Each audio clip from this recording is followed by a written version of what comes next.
మీరు మీ ఊర్లో ఒక ఆ నక్షత్రాలాగా మీరే ఎలుగునుగాక. ఆమేన్. అవునా కదా?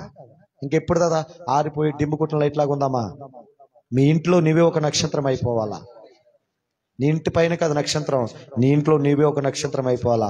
నీ మాట తీరుని బట్టి, నీ ప్రవర్తన బట్టి, నువ్వు మారిన మారు మనసును బట్టి నీకు నీ భర్త ఏమైపోవాలి? తాగుబోతు భర్త. బా, ఈ అమ్మాయి నన్ను తిట్టేదిరా, మా ఆవిడ నన్ను తిట్టేది, నన్ను ఏం చేసినా తిడతలేదంటే నేను మారాలరా అనే మనసానికి వచ్చేది. ఈ రోజున ఈ వ్యక్తి నెలకి 1,15,000 తాగుతున్న వ్యక్తి ఏ రోజున ఇక్కడ నా భార్య నన్ను నువ్వు సావాలరా, నువ్వు కాళ్ళు ఎరగాలరా, నీ పురుగులు పట్టాలరా ఏ రోజు అనలా. నా దగ్గర నోరు మూసింది, ఎక్కడ తెల్లవారు నోరు తెరిచింది, ఎక్కడ కొట్టాలో కొట్టాడు, ఆయన వైపు నన్ను తిప్పుకున్నాడు. ఆమేన్.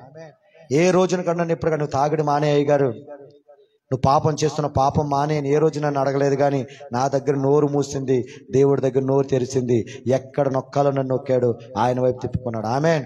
అందుకు మీరందరూ ఇక్కడ ఎలా ఉండాలంటే, మీ భర్త తాగొస్తున్నాడా, పాపం చేస్తున్నాడా, ఏం మాట్లాడొద్దు. ఆయన దగ్గర చెప్తే మీకు పైన చపాతీలు పెసరట్లు అన్ని పడిపోతాయి. అవునా? కొట్టాలని ఆయనకు ఉండదు, కానీ లోన్ ఉన్నవాడు కొట్టేటట్టు చేస్తాడు. అందుకు ఆడికి అది తప్పు చేసేది, ఆడులో ఉన్న దురాత్మ. కాబట్టి ఆ దురాత్మ కొరకు ప్రార్థన చేయండి. ఆయన దగ్గర నోరు మూసేయండి. ఆయన ఏమన్నా మౌనంగా ఉండండి కొంచెంసేపు. మీరు ఎవరు చెప్పాలో అని చెప్పండి. ఆయనే నేను ప్రకటిస్తున్న నజరేయుడైన యేసయ్య. హల్లెలూయా, హల్లెలూయా. అందుకు ఆ నజరేయుడైన యేసయ్య ఎందుకు ఈ లోకానికి వచ్చాడంటే నిన్ను బాధల నుంచి విడిపించడానికి. ఆమేన్. మూడు బారిన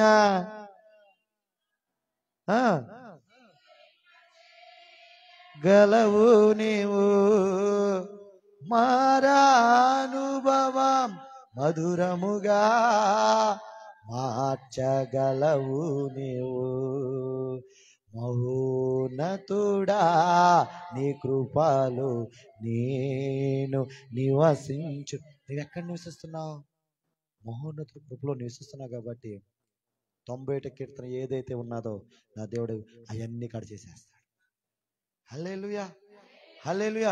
అందుకు ఈ లోక మర్యాదని అనుసరించద్దు. ఈ రోజు నుంచి చదువురా చెల్లిగా. అది కాదు, సారీ, మీ మనసు మారి. అది నా సబ్జెక్ట్ ఏంటంటే మీరు రూపాంతరం పొందాలా. హల్లెలూయా. ఎందుకు మోషే ఏలియాను వీళ్ళు వెళ్ళినప్పుడు యేసయ్య కొండ మీద, ఆ కొండ మీద నుంచి ఆయన ఏమయ్యాడంటే రూపాంతరమైనప్పుడు ఆయన ఎవరికడా చూడలేకపోయారు. అవునా కాదా? నువ్వు ఆల్రెడీ రక్షణ పొందావు, నువ్వు బాప్తిసం పొందావు, దేవుని ప్రభువులో పాల్గొన్నావు. రూపాంతరం ఉందా? నిన్ను చూసి ఒక్కరైనా ఈ సంఘంలోనికి వచ్చారా? వచ్చారు అన్నవాళ్ళు చేయొద్దండి.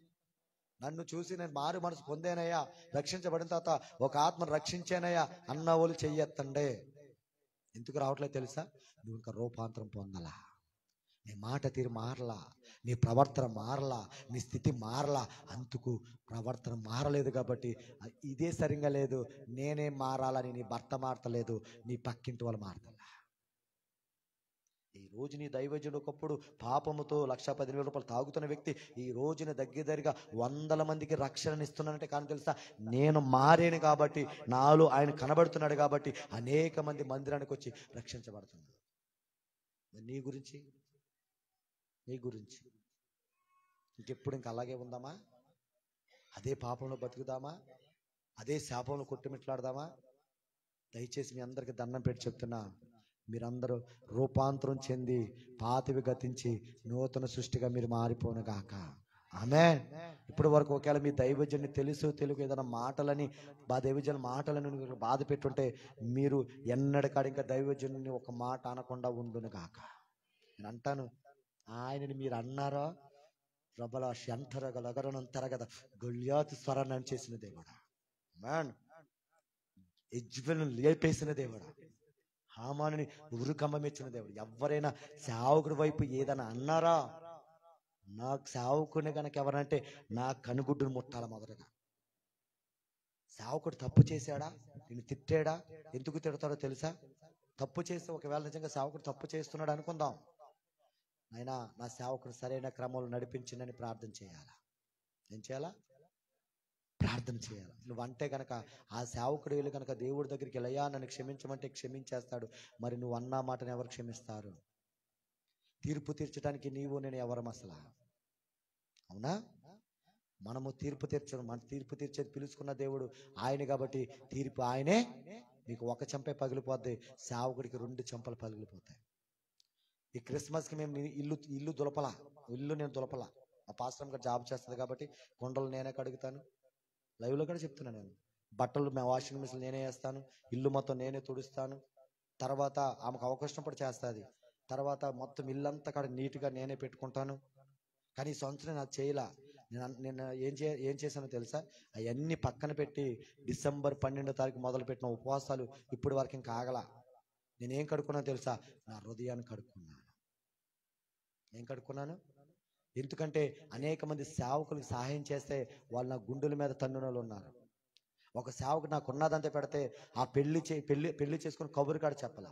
కొంతమంది సేవకులకి అనేక విషయాలు వాళ్ళకి సహాయం చేస్తూ వాళ్ళ దగ్గరికి వెళ్తే ఇప్పుడు సంఘాలు బలపడిన తర్వాత, సంఘాలు కట్టిన తర్వాత నువ్వెవడోరా అన్నట్టు మాట్లాడారు. ఇవన్నీ నా హృదయంలో మనుషులు కాబట్టి ఏముంటుంది, నా మనసులో కోపం ఉంటుంది. కానీ ఈ 12వ తారీఖు నుంచి 31వ తారీఖు దాకా ఈ మధ్యలో నేను ఏం చేశానంటే, నేను ఎవరైతే కోపం ఉన్నానో వాళ్ళందరినీ నేను ప్రార్థన చేస్తుంటే క్షమించేమన్నాడు.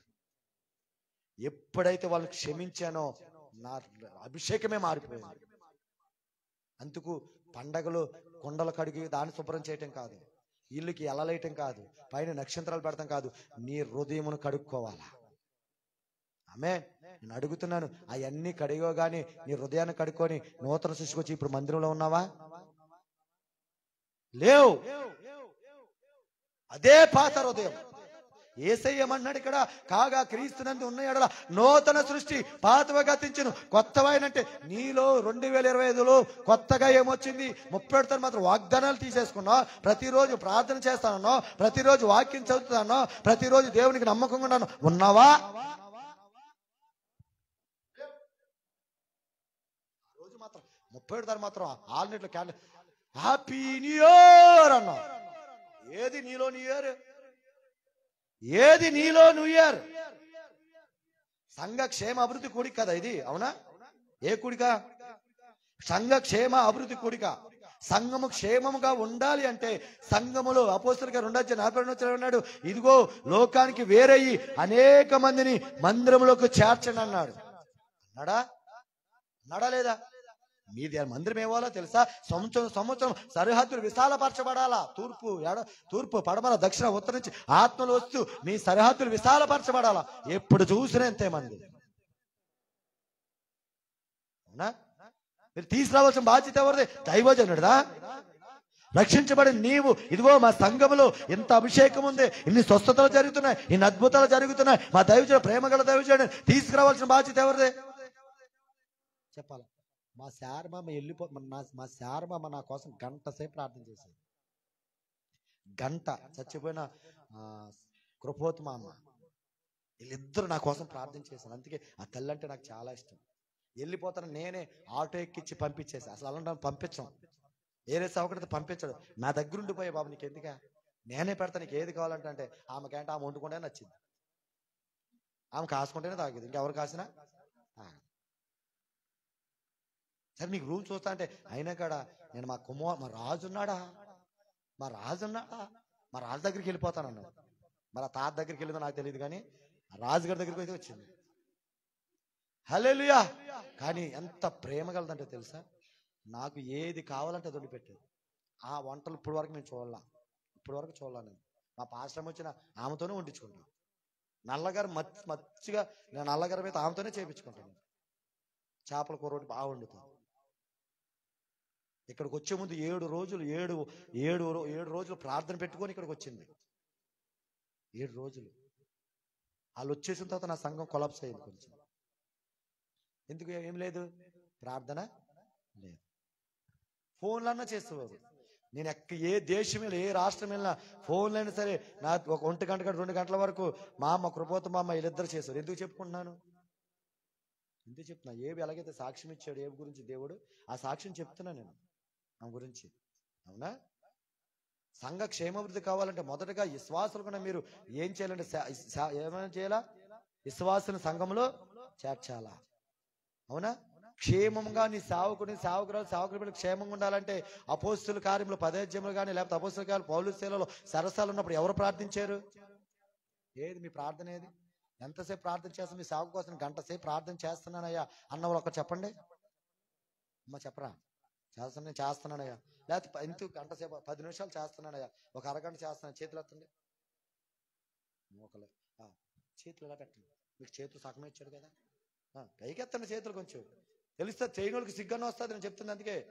సంఘ క్షేమాభివృద్ధిలో దేవుడు ఏం చెప్తున్నాడు అంటే మాట, మీరు ఒకటి ఆత్మను తీసుకురావాలా, రెండోది నీ సంఘం కొరకు నీ సేవకుల కొరకు నువ్వు ప్రార్థన చేస్తే ఈ చిగురుకోట కాదు, అనేక దేశాలకి నీ దైవజనుడు వెళ్తాడు. మీరు చేయకుండా ఉంటే ఇదిగో ఆ నిందలు, ఆ అవమానాలు, ఆ బాధలు, ఆ వేదనలతో నుండిపోతాడు. అలాగా అవునా కదా? మరి ఎందుకు చేయట్లా?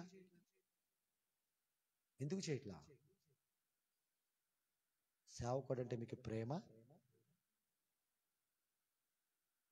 నిజంగా. ఇప్పుడు నేను ఇక్కడ మెసేజ్ చెప్తున్నానా, నా కొరకు కొన్ని వందల మంది ప్రార్థన చేస్తాను. అందుకే అంత కొలతలేని ఆత్మ ఇక్కడ సంచరించేసింది. కొన్ని వందల మంది లైవ్లో చూస్తున్న వాళ్ళు కానీ, గ్రూప్లో పెట్టిన వాళ్ళే కానీ, నా కొరకు ప్రార్థన చేసే వాళ్ళు ఒక గుంపు ఉంది. ప్రార్థన చేసినప్పుడు దేవుడు దీవించును గాక. ఆమేన్. అందుకు ఈ రోజు నుంచి ఒకటి ఆత్మను నడిపించండి, రెండోది నీ సంఘము కొరకు, నీ దైవజనుడు, నీ దైవజనుల బిడ్డల క్షేమం కొరకు 10 నిమిషాలని మీరు ప్రార్థన చేయండి గాక. ఆమేన్.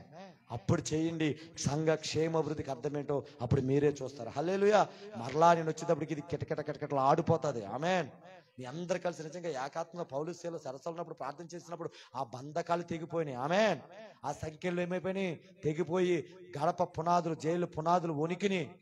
ఈరోజు సేవకుడి మీద సావంటే భీష్మ, చావంటే సావు.